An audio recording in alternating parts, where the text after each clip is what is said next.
I never thought we'd make it this far. But we did. And now we have to decide what happens next. While the wind was blowing through the mountains, Arland Hayes witnessed the SUV flipping over and then disappearing into a white curtain, which appeared to have been swallowed up by the world.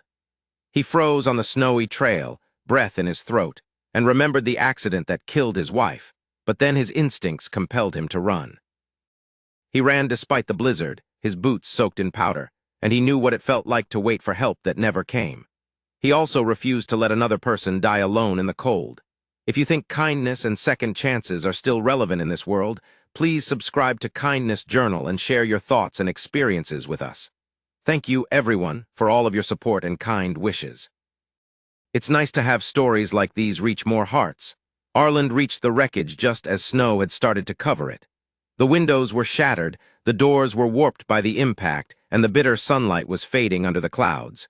He pulled at the door until it opened. He came across a woman who was barely conscious, slumped over the steering wheel, and felt her breath shivering in the freezing air. Her true identity was Mara Lennox, the CEO of Linux Dynamics. She was someone who worked in elevators, boardrooms, and billion-dollar business meetings, rather than negotiating ice-cold mountain passes. Currently, though, she wasn't strong. She appeared unpolished. She was cold, shivering, and dangerously pale. Her hair was covered in melted snow and had a fine cut that bleeding from the temple. Arland didn't hesitate. He held her tightly into his arms, sensing the lightness and fragility of her appearance. Her lips flickered with a flickering light as if she was expressing her disapproval. But no response was forthcoming. The storm was intensifying. He could see only up 3 FT ahead and knew he couldn't safely get her down the trail, not in this weather and with her slipping into hypothermia. So, heading towards the only shelter nearby, an old log cabin which had been abandoned years ago, but still standing, tucked behind a ring of frosty pines. He had used the cabin once during a hike with his 8-year-old son, Rowan, and prayed that it didn't freeze under the weight of winter. Despite the rusty hinges protesting, he pushed him inside and propped up his sledgehammer to infuse Mara with quilts. The only thing left was an old metal stove that smoked if you tried to look at it correctly. The rooms cooled down, but the cold still gripped them like a second skin. Myra woke up feeling hazy from the afternoon sun. Her breath shook, her voice hushed, and she tried to find her whereabouts. Arland gave her some water and checked her pulse. Feeling relieved to find it was moving, she gazed at him, bewildered and vulnerable, but trying to maintain some level of composure. Her elegant red dress, too flimsy for a mountain road, was still damp at the hem. She wrapped her arms around herself, hoping to cover up the frosty tremors, knowing that they were there with him. Arland draped the only thick blanket he found across her shoulders. The object was tinny and had a faint odor of dust and time. However, as she pulled it close, her eyes softened and seemed less piercing than those of an experienced CEO. These were just human eyes, worn out and frightened. Despite the storm's brutal brightness and lack of color, Myra was able to sit up because the cold had set in. Her bones had solidified, and she couldn't seem to find any relief. Arland got closer, fearing that she might faint again. She looked at him again, as if looking into the flannel shirt, tired lines on his face, and calloused hands that had saved her life. Then she whispered, "Can I just slip under your blanket?"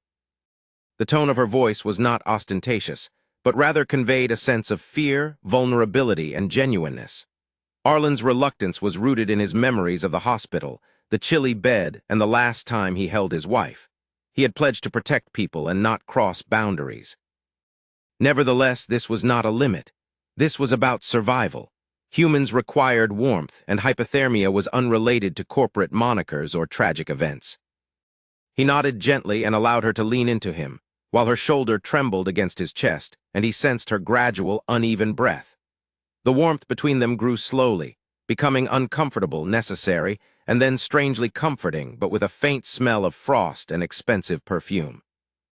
For the first time in years, Arland felt like he was being held back by someone else, not because of pressure or need. Mara refrained from speaking for a while and instead listened to the sound of his heart. When she finally did speak, her words spread out like they had been over the years. She acknowledged that she wasn't used to receiving kindness without a price. She disclosed that it had been 8 years since her father passed away, and she inherited the company that had transformed her into an unrecognizable person, not shedding tears, but filled with sorrow at the sight of her eyes. Arland refrained from delivering grand speeches and instead spoke to her about Rowan, how his grief compelled him to learn about simplicity, humility, and the power of giving without expectations. He didn't claim to be a hero or have an ideal life. He spoke with a composed demeanor. The storm erupted outside, but inside the cabin, something softened. Two individuals had been freezing in different ways. The storm had trapped time, and it seemed like hours were passing by. Mara's breathing became more even, her body reassuring. Her head eventually rested against his shoulder with her heart racing. He changed the blanket to keep her warm, and she whispered a gentle thank you like she was exhaling from her soul. As the blizzard passed through, Arland decided to signal for help. He stepped out with an emergency flare he always had in his backpack, firing it into the dark sky. The red streak cut through the cold as if to make amends. Within an hour, they were spotted by a rescue team. Mara was subsequently transported to an area hospital, and Arland monitored her well-being. A portion of him believed he would disappear from her high-stakes world when she stepped back, but fortunately, that didn't happen. Despite her refusal, Mara sought him out the next day when the storm cleared out and the world felt revitalized. She looked different, still slick, but transformed in a way that was hard to hide. When she stood before him, she acted as if she were attempting to understand her own uniqueness. She expressed gratitude not only for saving her life, but also for providing her with a feeling of safety that she hadn't experienced in years. Arland was uncertain about their future, but he knew that something genuine had arisen in the cabin. The topic was not about romance or promises, but rather about truth and humanity. She inquired if she could meet Rowan, and he nodded with gratitude. Despite their dissimilar worlds, kindness, humility, and a knight who survived the ordeal, this is the kindest human bond one can have. If you find this story inspiring, please share it on social media and sign up for Kindness Journal. Your contributions will help us continue to share heartfelt and compassionate stories. Would you be willing to help an unfamiliar person during a storm, as expressed in the comments?